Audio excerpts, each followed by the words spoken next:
Hey everyone, thank you for joining me again today. Today we're going to have a look at a map of the New York City subway. And this was a really lucky find.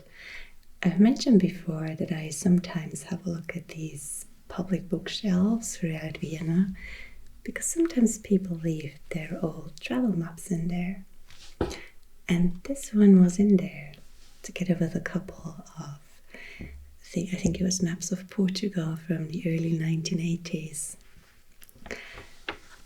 And the interesting thing was that these maps of Portugal looked really dated. In terms of design, in terms of fonts, the paper didn't look too good anymore. And when I opened this one, I briefly thought it might be a newer one because it looked really, really great in comparison. You can tell it's in really great condition. It looks worn now in comparison because I've opened it, closed it a couple of times. But I really don't think that this was actually used during that stay in New York.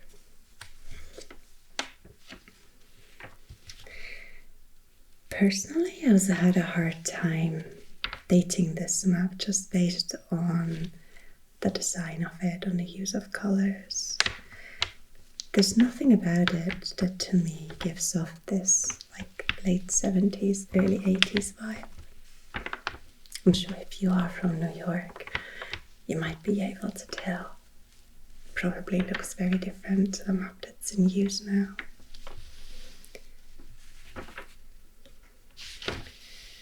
But we can tell because down here it says copyright is from 1979. And this is the map that was revised in fall 1980.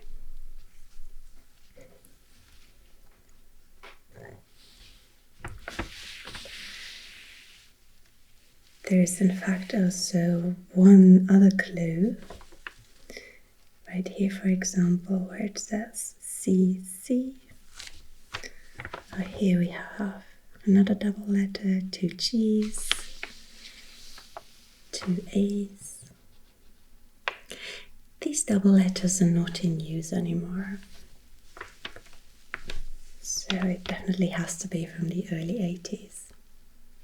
And finally, before 1979, the map looked completely different.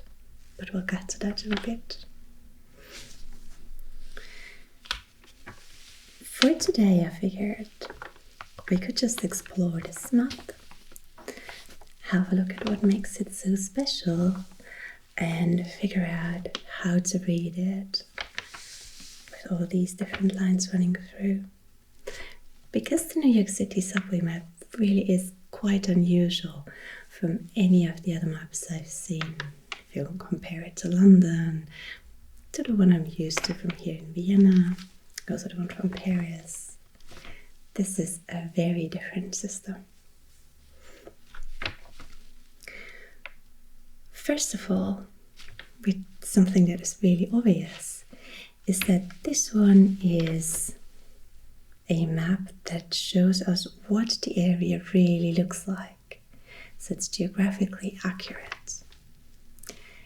If you remember the map that we looked at from London, all of the lines were either horizontal, vertical, or ran at a 90-degree angle.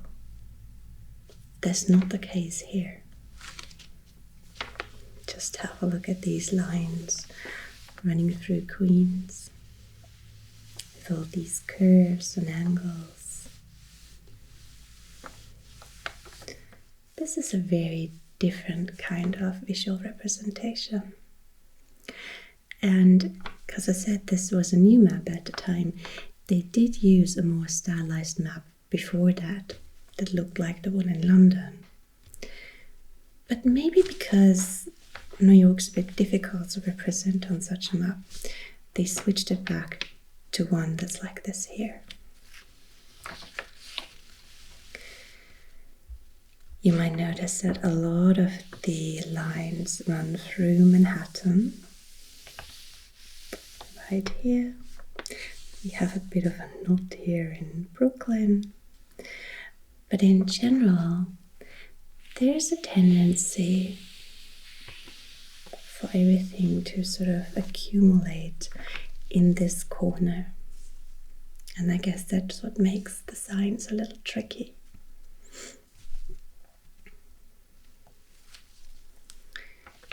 If you are not too familiar with New York, this here is Manhattan. In the north we have the Bronx. This is Queens. And here's Brooklyn.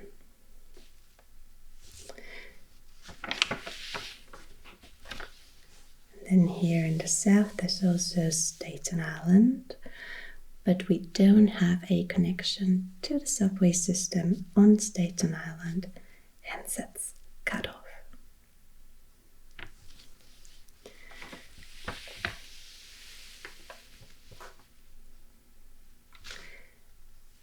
And then again, normally what you would see on a subway map is maybe a river that runs through the city. So on the Vienna subway map, you can see the Danube. On the one from London, you can see the Thames. And here you have quite a lot of waterways. We have the Hudson River, the Harlem River, and East River. All the way down here with Newton Creek.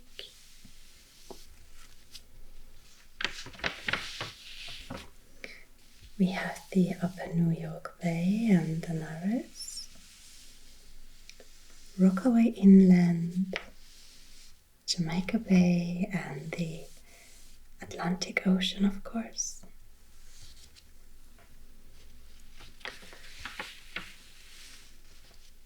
Additionally, we can also see the different parks, like Central Park, Riverside Park, all the way up here, High Bridge Park, and Van Cortlandt Park, the Woodland Cemetery, the Botanical Gardens, Pelham Bay, Randall's Island, and Ward's Island Park.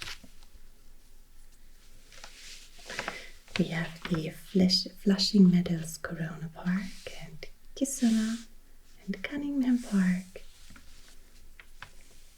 A couple of cemeteries here in Queens, Cavalry, New Cavalry and Mount Zion, Mount Olivet, Lutheran and St. John's Cemetery.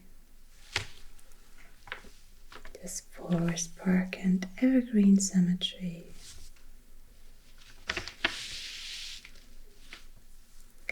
And in the south, in Brooklyn, we have the Prospect Park and Greenwood Cemetery, and a couple more down here.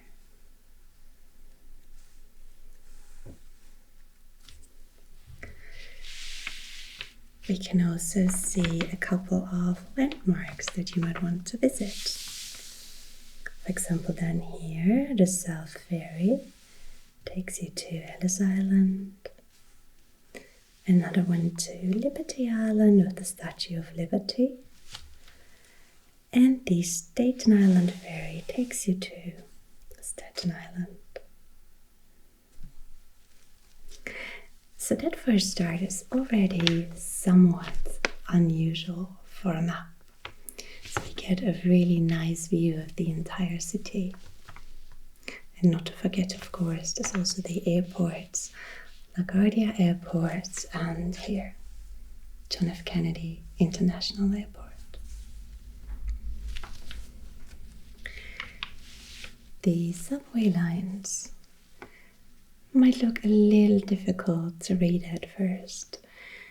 And when I saw that there are 28 different services, I was a bit overwhelmed, so I figured that's going to be quite difficult to prepare.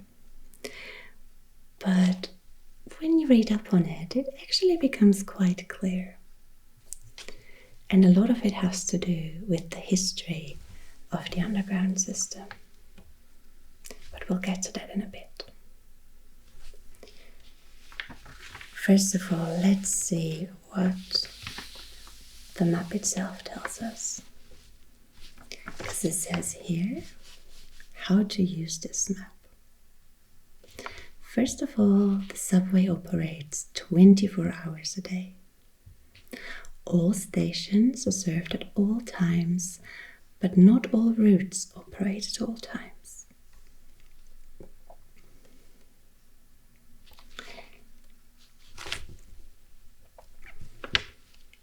Train identification letters or numbers below station names on this map show the basic 7-day-a-week service from 6 a.m. to midnight. A heavy letter or number at a station indicates that the route always operates and always stops at the stations between 6 a.m. and midnight. A light letter or number indicates that the route either does not operate at all times or sometimes skips the station. And then it suggests that you consult the service guide above for details of 24-hour-a-day service. So let's see if we can find an example of that. Maybe right here at 75th Avenue, we have a heavy E and a light F, meaning the E train always stops but the F train doesn't. And we get a clue as to why that is. Have a look. The E train is depicted in blue, and it does stop everywhere.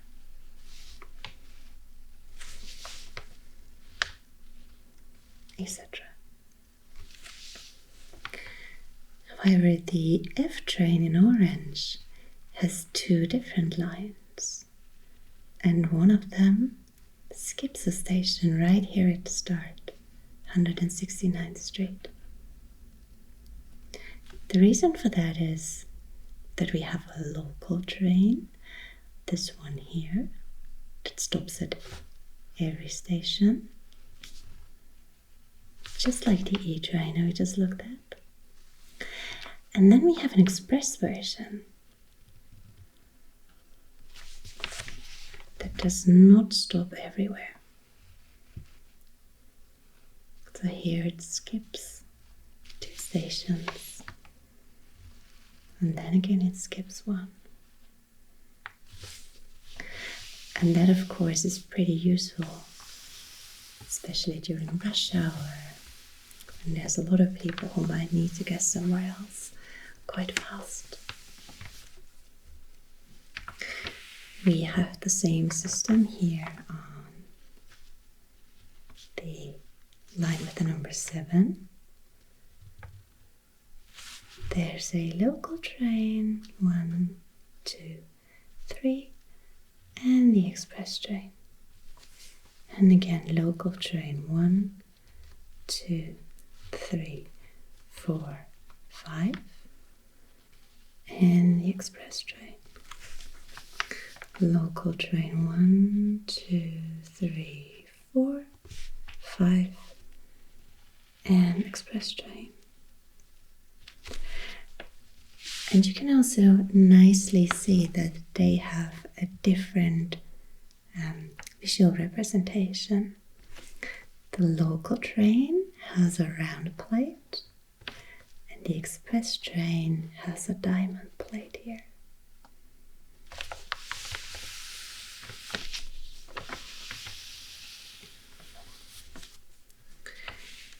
And then we can see some oddity here. This looks like a really huge station. And we have the explanation right here. This means there's free transfer between 2 different stations, or maybe even more.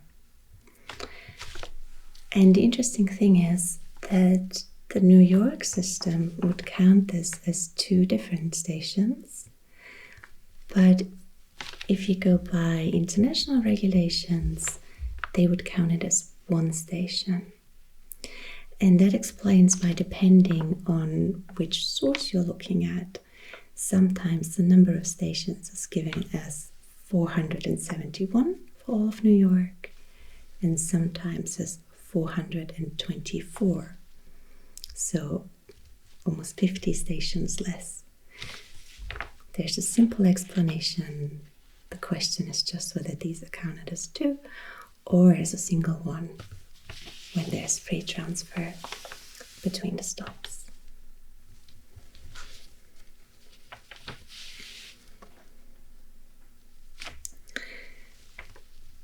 One more thing that is quite noticeable about this map as a whole is that we have a great connection north to south right here,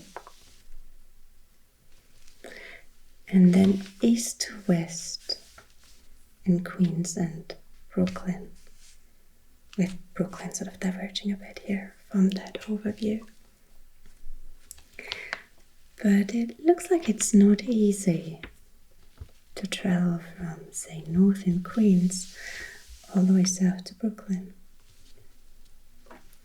And neither does it look all that easy to get from the west side to the east side of Manhattan.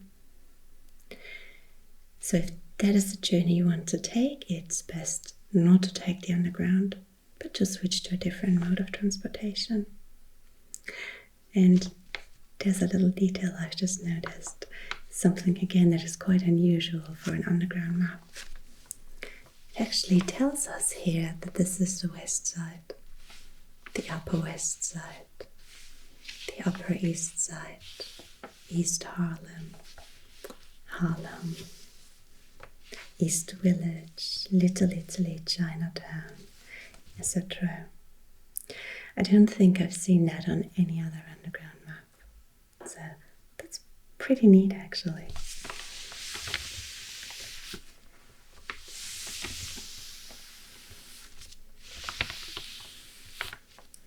Alright, so we have a lot of tracks, a lot of services, but they sometimes run in some odd ways across the city.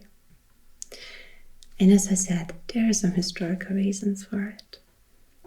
The New York system is quite old. It opened in 1904, but of course there was some public transport before that. It was all overground, and in fact today 40% of the stops are still overground and not underground.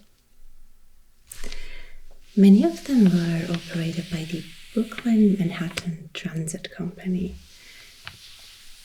So they operated right here. A little later, you also had the Interborough Rapid Transit Company that built another subway system, basically. So these 2 companies were not working together, but they were in competition with one another. And eventually you had a 3rd service, which was the independent subway system.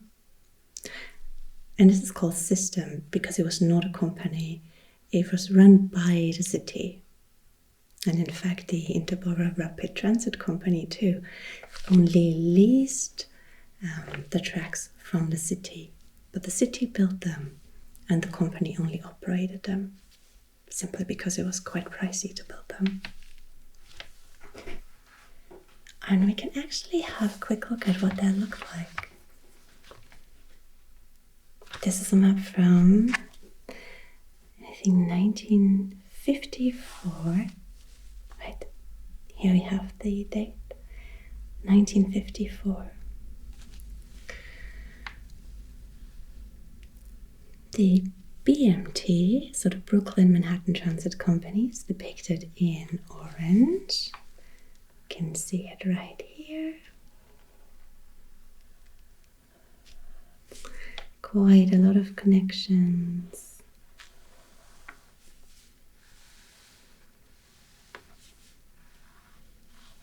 running through Manhattan and south into Brooklyn. The independent subway system is in red,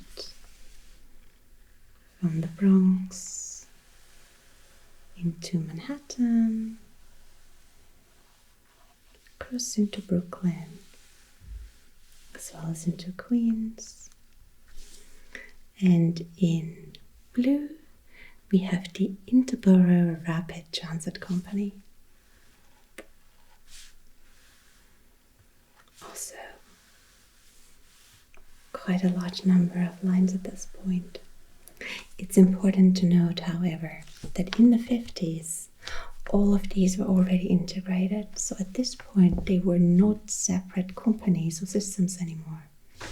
You already had one subway system for all of New York.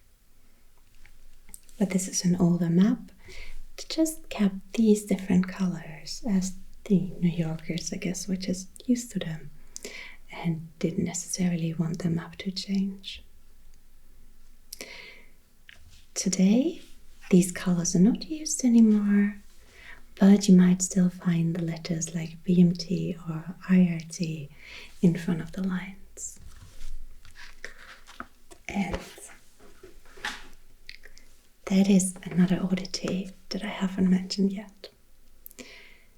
In Vienna, when I talk about an underground line like the U4, I mean a specific set of tracks and a train that always runs along these tracks. So I don't actually have to differentiate between the physical part where the train runs and the service that's being operated by the city. In New York, that is different. Am I going to turn the map over to have a look at that?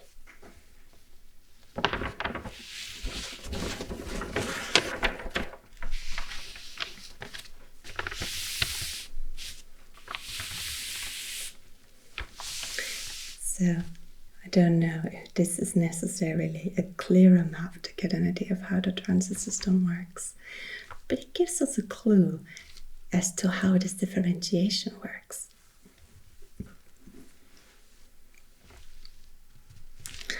Right here, for example, if we are looking at the orange lines, we can see it's the B, F, and D trains. And they're running on a line called Avenue of Americas. And that means, even though here at the start, they diverge and go to different stops, they eventually all come together, usually in Manhattan, and follow the same line here. And this line is called Avenue of America. If we're looking at the red ones, which is 1, 2, 3, this is 7th Avenue. You can again see they all come together here and then diverge again.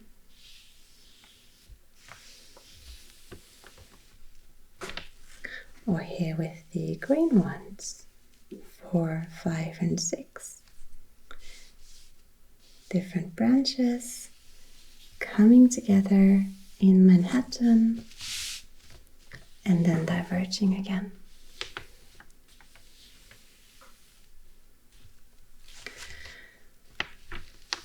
So the physical tracks that the trains follow, those are the lines. And the routes or services is the actual path that the trains take. And since the underground system operates 24/7, you can imagine that certain parts will have to be closed for maintenance, for cleaning, etc. There might be special routes that are operated for special occasions, like maybe sports events, or maybe they just realized that it's better to change a little bit about the system and send some of the trains somewhere else.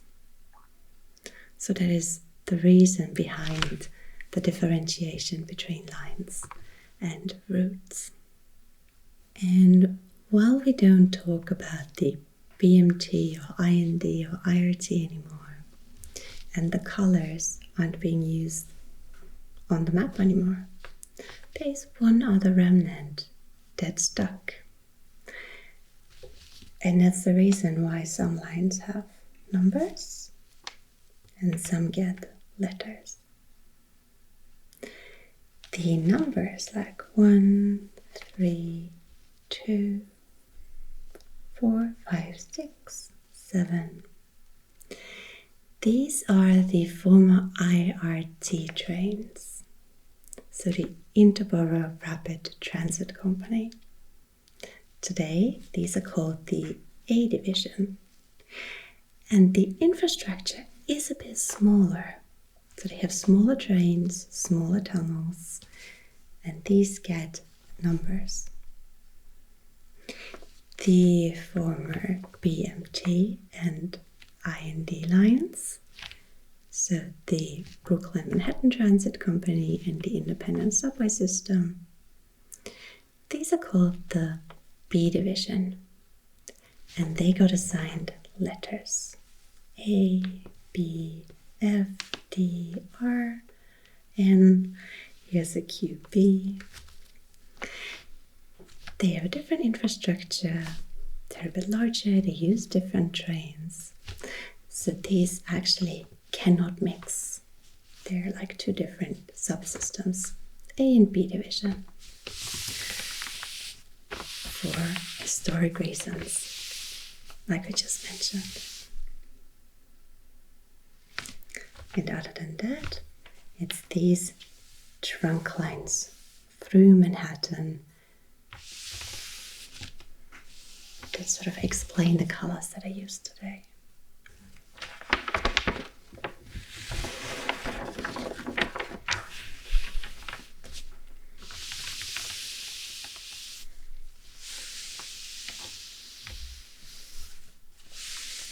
And I think with that in mind, the map becomes a little clearer.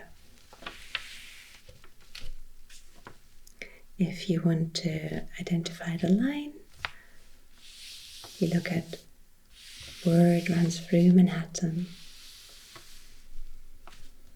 And then you have a look at the route or service. You have a look whether it has a number or a letter if you're curious on whether it's A or B division. And then you have a look where it goes. Uptown or downtown, whether it starts in Queens or Brooklyn, at one point and crosses into Manhattan. Maybe it starts in the Bronx and then comes south.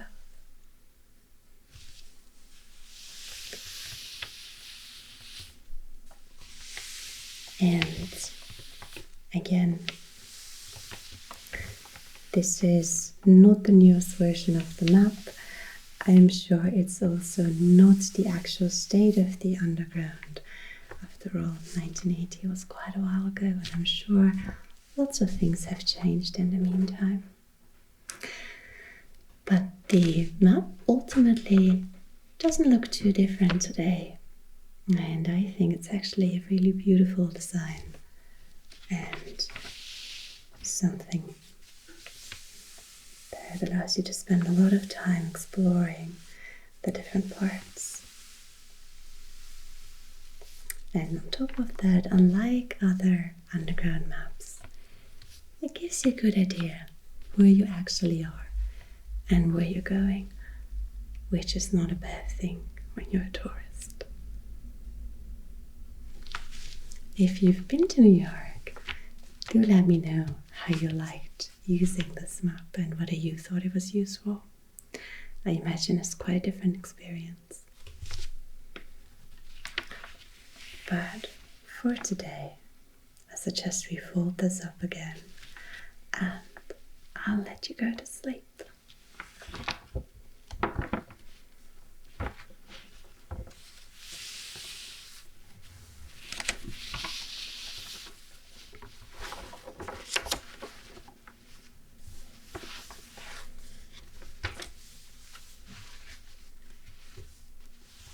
So here we are, the New York City subway map.